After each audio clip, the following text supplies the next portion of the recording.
Ninth का कल जो 27 जून का पड़ेगा पेपर सोशल साइंस का, उसको बताने वाले हैं। तो पहला हम लोग क्वेश्चन पढ़ेंगे, यूरोप वासियों ने दिशा सूचक यंत्र का प्रयोग किन से सीखा था? तो चीन से सीखा था। पहला का आंसर कितना हो जाएगा?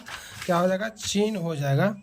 अब दूसरा का number question, Vasco D gamma किस देश के निवासी थे? तो पुर्तगाल का। कहाँ का था निवासी? पुर्तगाल का। विश्व में प्रथम लिखित संविधान किस देश में लागू हुआ था?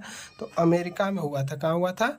अमेरिका में हुआ था। फिर अमेरिका स्वतंत्रता संग्राम में अमेरिका के सेनापति कौन थे? अमेरिका के सेनापति कौन थे? वाशिंगटन थे। वाशिंगटन सब वर्षीय युद्ध किन दो देशों के बीच में लड़ा गया? तो ब्रिटेन और फ्रांस के बीच में लड़ा गया। किन के बीच में लड़ा गया? ब्रिटेन और फ्रांस के बीच में लड़ा गया।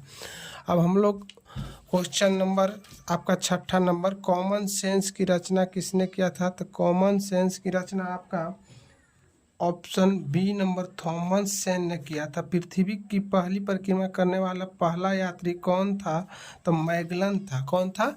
मैगलन था। नेक्स्ट हम लोग क्वेश्चन देखेंगे, आज विश्व में किस प्रकार की शासन प्रणाली सर्वोच्च है? तो लोकतांत्रिक है, लोकतंत्र है। भारत में नागरिकों के लिए मतदान की न्यूनतम उम्र सीमा कितना है? 18 वर्ष है। कितना न्यूनतम उम्र सीमा है? 18 वर्ष है।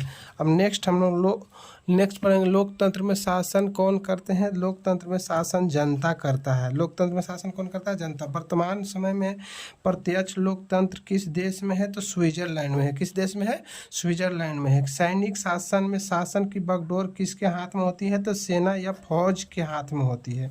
संयुक्त राष्ट्र संघ की स्थापना कब हुआ था? तो 24 अक्टूबर 1945 को हुआ था। कब हुआ था? 1945 को हुआ था। अब 14 नंबर क्वेश्चन हम लोग देखेंगे। तो 14 नंबर क्वेश्चन का निम्नलिखित में से कौन सा कार्य शासन है शासन का है? निम्नलिखित में कौन सा कार्य शासन का है? तो हम लोग जानेंगे कानून निर्माण करना। कौन सा शासन है? कानून निर्माण करना। एक देख लेंगे थोड़ा थोड़ा। भारत और चीन के बीच की सीमा रेखा का नाम क्या है? तो मैकमोहन रेखा। कौन रेखा? मैकमोहन रेखा। भारत पाकिस्तान के बीच है रेड क्लिफ रेखा। बिहार का शोक नदी किसे कहा जाता है? कोसी नदी को कहा जाता है। किस नदी को कहा जाता है? कोसी नदी को कहा जाता है।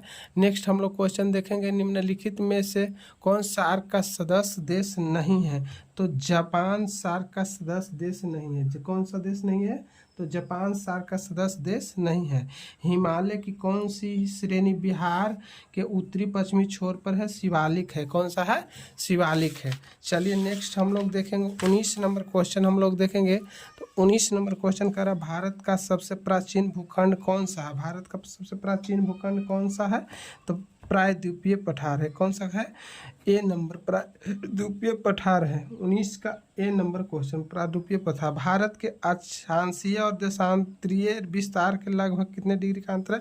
30 डिग्री का अंतर है। कितना डिग्री का अंतर है? 30 डिग्री का अंतर है। नेक्स्ट हम लोग हिमालय के निर्माण में कौन सा सिद्धांत सर्वमान्य है? हिमालय का निर्माण में कौन सा सिद्धांत सर्वमान्य है? तो जानेंगे प्लेट विवर्तनिक सिद्धांत। कौन सिद्धांत? प्लेट विवर्तनिक सिद्धांत। निम्नलिखित में से किस राज्य से कर्क रेखा गुजरती है? किस राज्य से? तो झारखंड से ही, सब बाकी राज्य से नहीं गुजरती है। इसका याद करना है, मित्र पर गमछा झार, उससे याद हो जाएगा। ट्रिक है, शॉर्टकट में आप याद कर लेंगे। नेक्स्ट हम लोग जानेंगे 23 नंबर क्वेश्चन। 23 नंबर क्वेश्चन क्या कह रहा है, निम्नलिखित में कौन परमाणु ऊर्जा केंद्र है? कहाँ पर? तो आप मेरठ उत्तर प्रदेश में मान लें, ऐसे नरौरा दिखाता है, उत्तर प्रदेश में आप मान लेंगे। अम्लीय वर्षा का सर्वाधिक प्रभाव पड़ा है तो शहरी क्षेत्र में पड़ता है। कौन क्षेत्र में पड़ता है? शहरी क्षेत्र में। तो आप पटना में इसका देख लेंगे थोड़ा सा, तो पटना में मानते हैं शहरी क्षेत्र में सर्वाधिक प्रभाव पड़ता है इसे। 2011 की जनगणना के अनुसार भारत की साक्षरता दर कितना था? 74.04%। 74.04% था। और निम्नलिखित में से कौन सा मानवीय पूंजी नहीं है? मानवीय पूंजी नहीं है तो क्या हो जाएगा? अकुशलता हो जाएगा। अकुशलता हो जाएगा। उत्पादन के कुल कितने प्रमुख साधन है? तो 4 साधन है। कितने साधन है? प्रमुख साधन 4 साधन है।